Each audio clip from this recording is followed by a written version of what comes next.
आसुन देखा प्रश्नटी जड़े लुगा गोदाम व्यवसायी 10% लाभ रखी खुचरा व्यवसायी को से बिक्री करती एवं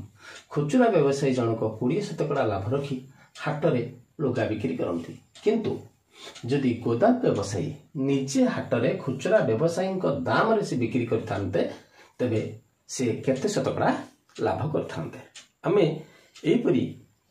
समस्या थिले आमे देखो खूब शीघ्र करिबा पई आमे सूत्रटी को अवलंबन करिबा बा सूत्र सहायता रे करिबा।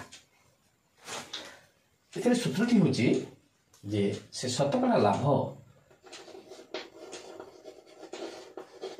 शतकड़ा लाभ शतकड़ा इक्वल टू केते बाहिबो त प्रथम देखिबा जे खुचरा व्यवसायी को से बिकिले 10% लाभ अर्थात 110 विभक्त 100 गुणन आम देखिले खुचरा व्यवसायी जनक केते लाभ करे ना 20% लाभ करे अर्थात 120 आम लिखिबा 100 युक्त 20 तो 120 विभक्त 100 तबे केते आसीबो उत्तर ना आम देखिले एठी दुईटी शून्य अच्छी और ये कटिगला 11 गुणन 12 11 गुणन 12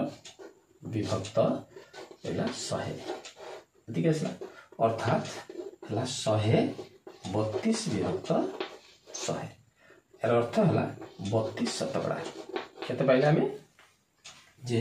100 टंका से मूल बा गोदाम व्यवसायी किणा दाम थिले से 132 टंका बिक्री करेंगे अर्थात 32 शतकड़ा से निजे जदि बिक्री करती हाट को जाकि तेज से पाई पारते।